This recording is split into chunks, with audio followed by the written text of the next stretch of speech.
and so-called white people, except for David Wood. He might be one of us because he got a good beatbox. That's right. He got a great beatbox. Right. Better than your rhyming. He can beatbox.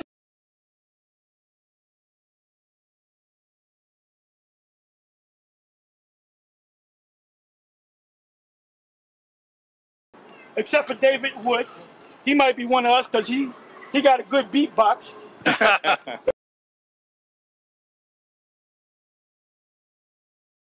Okay, so there's one question about the Hebrew Israelites. Yes. So, you know how one of the Hebrew Israelites, quote unquote, said that when you're 12 years old, legally you have, you know what, you know. Try not to say the word because, you know. Yeah. So, and even it says in the 1 Corinthians 7:36, that if any man thinks he behaves himself uncommonly toward his virgin, as long as she pass the flower of her age, he sinneth not, let them marry. Yeah. And that's talk about a woman's first menstrual cycle. Now, don't get it wrong. Nobody is teaching to go out there and do that in this society. This is simply for biblical edification, just to make that clear. Which is, you know, it's actually funny, because in Japan, you can actually legally marry a woman at 12 to 13. Yeah. Because that's the age of consent in Japan. Which is where the Most High is. But as far as the kingdom of the Most High is going to be built here on the earth. So you believe in heaven, but you don't believe in hell. Well, again, hell is in the Bible. The word hell is in there. However, by definition, the word does not mean a place where you burn it. When you read the scriptures, the word hell either means a condition or the grave. How about Job chapter 11 verse 8? It says, "It is the highest as heaven, thy cast thee deeper than hell." No, so let me ask you this question: why does it say cast thee deeper than in hell? Okay, and I would answer that with the book of Amos. I believe it's 5 and 9. I could be mistaken, but it's in Amos. It says, "For though they dig into hell, then shall my hand take them, and though they climb up to heaven, this shall bring them down." Now my question would be, if you're going to use that to me, can a man actually build up to the actual heaven of the Most High? And if the answer to that is no, well then by default, saying that they dig into hell is simply talking about how they dig down into the earth. For example, okay, we spoke about this before, I just wanted to go over again because I need a better understanding, because you didn't really go into it, about the Sunday law. I'm going to say it again. According to you, the Sunday worship is the mark of the beast, correct? And the chip. And the chip. So it's like a half and half. What one's the mark of the beast then? What? What one's the mark of the beast? The Sunday law or the Michael? Well, the Sunday law has to do with worship, as I stated before. Okay. And I give you scriptures on that. We had a little debate about that. Before. Okay, so how is an atheist going to take the mark of the beast if it's Sunday worship? If they worship the beast in his image and they get the microchip, okay, and they were warned by it. So let me make myself clear. The beast is according to you, Pope Francis, right? The Vatican, yeah. Okay. So you're telling me the six-pack Uncle Joe is going to go and worship Pope Francis? Well, I'm not saying literally, but spiritually. So how are they hold on. It has to do with worship. How are they spiritually going to worship somebody else if they don't even believe in anything that's spiritual, because they don't believe in a higher power? I believe that it doesn't really matter to me. I just believe that. Well, if it didn't matter, then why does the Bible mention his skin color? Technically, it might not mention his skin color, because technically you can walk out on a beach, right? Barefoot. Your feet will actually start turning, they'll start smoking and eventually turn black. Yeah. So he could have been white. You don't... Technically, you can walk out on a beach, right? Barefoot. Your feet will actually start turning, they'll start smoking and eventually turn black. Yeah. So he could have been white. You don't... We give all the praises and the honor to Yahweh, Bahashem, Yahweh Shah, Bahashem, Recha HaKwadash, and double honors to the apostles and the elders of Great Millstone. Also, I want to give us a seer, Shalom, to the elect, scattered abroad amongst all the nations and peoples and tongues, okay? I want to go in this video here, the brother, I don't know his name, Salakia. His channel is called End Times Teachers. He wanted me to do a video response, and I looked at the debate, and he follows the Great Millstone. You know, no doubt he's hitting all the points, and it's about 33 minutes long. And it was a cordial debate, but it was, it was on point. All the scriptures he was hitting. with scriptures that I would have hit, but I wanted to go into a couple things real quick if I can. I mean, you know, these debates, scriptures in 1 Peter 3:15 says, always be ready to give an answer, to a man that asks you a reason of hope. Now, this other guy, I believe, he might be a Jake too. Now, the taller brother, he's the one on the left, who's follows Great Millstone, and the other guy on the right, he seems to be sincere, the way I see it anyway, and him asking some of his questions. So, and the reason why I put the clip in there in the beginning, with Apostle Tahar, with speaking of David Woods, who, we say he could be an Israelite because the fact that you can't just go on a skin color. It's not the fact that, a lot of people get on us about saying that white-looking people are Israelites. David Woods might be an Edomite. It's just the fact that, he may have characteristics of being a Jake, although he's kind of bugged out. It's just the fact that the Israelites are going to look like these guys, that you see on the screen. They're not all going to look black. We got to cut that out, man. They are not all going to look black. That is insane to think all Israelites are just going to be black. Daniel the 12th chapter and about the 10th verse says, I'm just paraphrasing, says none of the wicked shall understand. You got Jake that know the truth and turn out to be wicked. So they really didn't truly quite get it. Anyway, it went on quite a few things. I can't remember. It was so many things he touched on. It was a quick, fast debate on certain things. I didn't get to part 2. But he went into Jesus being so-called black. Quite a few things.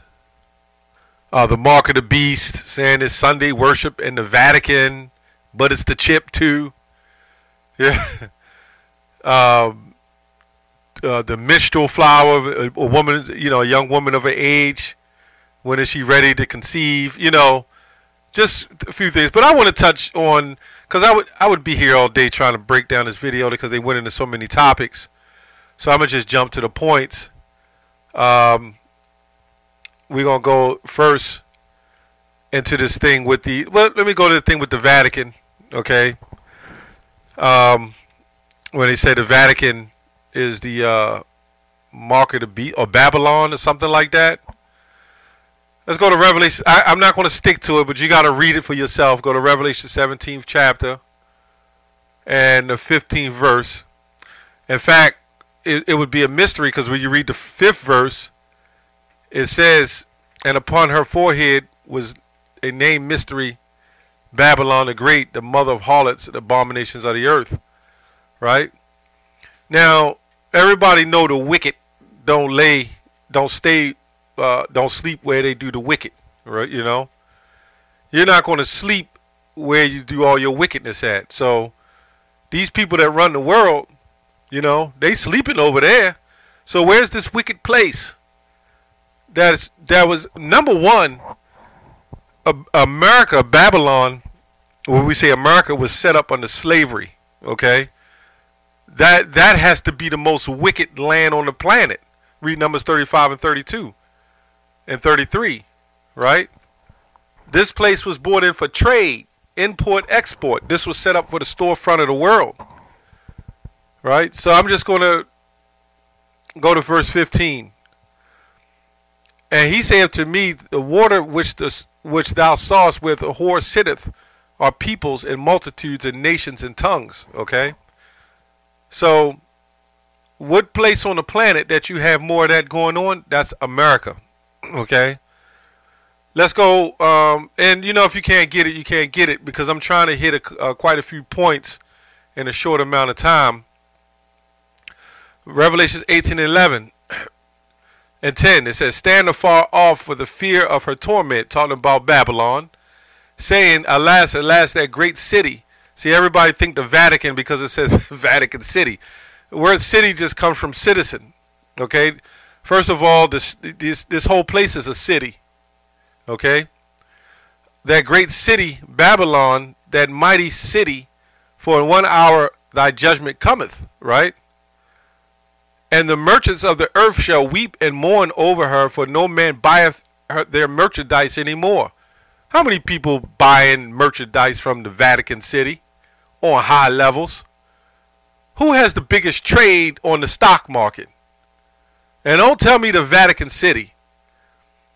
The merchandise of gold and silver and precious stones and of pearls and of fine linen and purple and silk, the scarlet, and all thine wood and all manner of vessels, ivory, all manner of vessels, okay, of most precious wood and of brass and iron and marble, talking about all your furniture, all your goods, all these things, you know.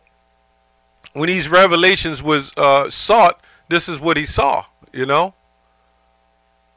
You're going to have tables, furniture, desks, cars, you know, little incense, air fresheners. Goes on to say, and cinnamon and odors, okay, and ointments and frankincense and wine and oil and fine flour and wheat and beasts, talking about your food. And sheep and horses, chariots, talking about your cars, your planes, your buses. And slaves and souls of men, right? Because you have people come back and forth and trade and export. And you can read this whole thing, you know. You can read this whole thing.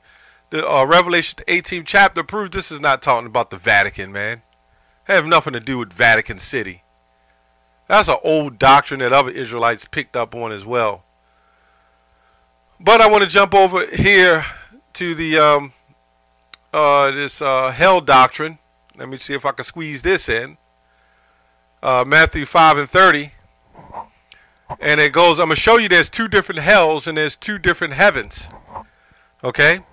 Heaven is a condition where somebody might say, hey, I'm in heaven. I'm living good. And heaven meaning above, okay? Or over, so to speak, in the spirit realm. Then you have hell, which people would be in a condition of say, damn, I'm in hell. And then you have hell where you are in, well, I'll read that. And really it's just one or the other. It says, this is Matthew 5:30. And if thy right hand offend thee, cut it off and cast it from thee, for it is profitable for thee that one of thy members should perish, and not that thy whole body should be cast into hell. Okay? So, well, let me go into Psalms first. Okay? Let's go into Old Testament. Psalms 139:8. If I ascend into heaven, thou art there. Thou art there. If I make my bed in hell, behold, thou art there. Right? So everybody think it's some big lake of fire in hell, you know, and you laying up in hell in the bed or whatever. I don't know. So let's go to this word hell. 875:85. You got to go into the words to understand what hell is talking about. Okay. The word is Sha'al. Okay. 875:85. Sha'al. Let's see what it says. It says Sha'al means the underworld, the grave, hell, a pit. And I'll get to that in Matthew also. I'll break that down. We'll go into that. Underworld. When you're talking about an underworld, you're in the ground. You're under the actual world that's existing, which means you're dead. That's all that means. That's why it says underworld, grave, hell, pit. And I'll get into that in a second, Lord's will. The Old Testament for the abode of the dead. Okay? Like when you had the world wars and you had a whole bunch of people who died. You know what they did? They dug a big pit and they threw everybody in that pit. You know? And that pit was hell. Okay? And then they would set, if they had diseases or they had to get rid of the bodies, they would burn them. Just like with the big outbreak or whatever, they would dig a pit and they would put the bodies in the pit and they would set it on fire. That's what you would call your hellfire. It says a place of no return because you died. Your body's not coming back. Your spirit will. Okay, you'll come back in a new body without praise of God. That's what I was just saying. When you're in a condition of suffering, you know, and the Most High is not with you. This is what happened to the Israelites. We were cast to hell. You know, a wicked sent there for punishment, just like when you go to prison. And you know, a prison might have even been in the pit, like underground, or old school, like years and years ago. They dug big pits and threw you down in the pit and shut it. That would be hell. That's where you got punished. Righteous not abandoned to it. A place of exile, extreme degradation and sin. Okay, you know, you was cast into prison. That's all hell is. It's a grave. It's a pit. Okay. Let's go to Matthew 5:30. I'm just going to go into this where it says cast into hell. Let's see what this hell is. Now, when you go to Revelation, it says hell. It says Hades, which is similar to the same thing, the so-called underworld. And the underworld is basically the ground, the pit. Okay, so I'm trying to make this quick. Hell, G1067, which means Gehenna. Okay, G1067. Okay, it says Gehenna. Let's see where that is. Okay, it says hell is the place of the future punishment called Gehenna, or Gehenna of fire. Right. This was originally the valley of Hinnom, south of Jerusalem, where the filth and the dead animals of the city were cast out and burned. That's what I was just going into. Dug into a pit, and the filth was thrown in and burned. Okay? Just like you had witches strung up, burned, or you had them thrown in pits and burned. A fit symbol of the wicked and their future destruction. Okay? So when they were charged to be put to death, you would be burned, okay, and thrown in the pit. So somehow the Roman Catholics and this doctrine that came out that said, uh-oh, let's scare people into Christianity. Let's scare people if they don't follow Christ. And then they put the white Jesus up. That comes to my next thing. That all ties in. That's why they put the damn white Jesus up. Because we wouldn't follow that. But then it was indoctrinated on us. If we don't follow that white Jesus, we'll be thrown in the lake of fire. The almighty loving God that you Christians claim that love God loves all and every creature on earth. But somehow he's going to change. He's going to get upset and real ugly and mean. And he's going to take all the souls and burn them in the lake of fire, which souls don't burn because they are nothing but energy. But this is the ideology and the sickness of these doctrines that was put on us to force us into Christianity. And now that it's failing, they're trying to bring it back to you. Okay? So that brings me back to Revelation, the first chapter. You know? What John the Revelator saw. And I'm trying to do this quick because there was so many topics. The one thing that I think got to me is this, I don't know who the cameraman is, but he's he says that Jesus walked in the, you can walk in sand and somehow your feet turn black. I've never seen no shit like that. I'm just going to be honest. I'm a so-called black man, and my feet never got darker by walking in the sand. I don't understand that. That earth is still a part of you. When you walk in the sand, sand is not the worst thing in the world where you can walk. I mean, it's been nice hot summer days, and I put my feet in sand, and it never burnt my feet. That means nobody would be on the beach. And I've never heard anybody turn white, who was so-called white, turn black from even sitting in the sand. This is that white supremacy that is pushed on us, that we understand now that if Jesus was not a white man, and now that the proof has come out, the architects and the proof and historical facts and the Israelites have proven that. Now, okay, we know he ain't white, but you know what? He ain't black either. Anything to take the credit away from him, the one you call Jesus, looking like us. Now, if Jesus was a so-called white man, then why did they have what you call a cataclysm to cover up the image? And if he was so-called an olive color man, which olives are either red, black, or green, he's not red and he's not green. So what color is he? And even if he did look so-called olive according to what you people say, that's still closer to black. You got light-skinned black people. But anything not to say that Jesus was not a so-called black man. Yes, he was a very dark black man. and we'll get into that. It doesn't matter what he looked like. Let's go to Revelation 1 and 2. This is talking about John, the Revelator. I'm going to just read the point. The servant of John, who bear record of the word of Yahweh, God, and of the testimony of Jesus Christ, Yahushua, and of all the things that he saw, right? Of all the things that he saw. So he goes on to say his head is like wool, right? His head is like wool. And then when he looked down in his feet, you bow down and look at his feet. It was like unto fine brass if they burnt in the furnace, okay? So let's go on down to 14. I'm going to try to make this quick. And his head and his hairs were white like wool. When you look at the old English word of wool, it was hair of the Negroes. Go look it up. As white as snow, because he had white woolly hair. His eyes were a flame of fire from drinking wine, right?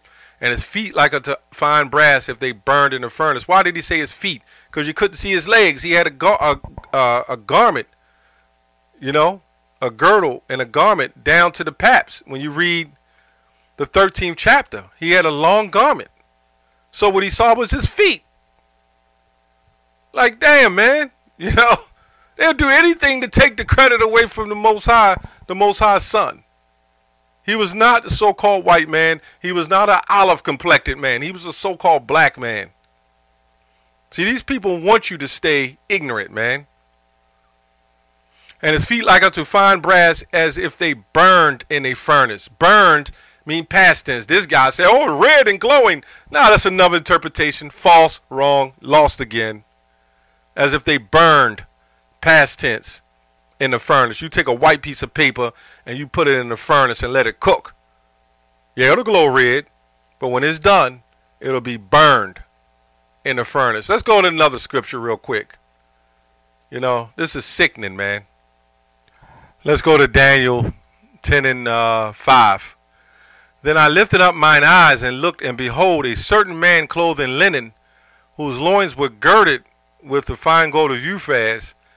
His body also was like a beryl, okay, and his face as the appearance of lightning, and his eyes and lamps of fire, and his arms, see now it's going into the arms, and his feet like in color, right? Don't they call us colored? Remember that?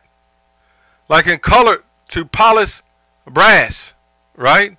Polished brass. And the voice of his words were like a voice of the multitude.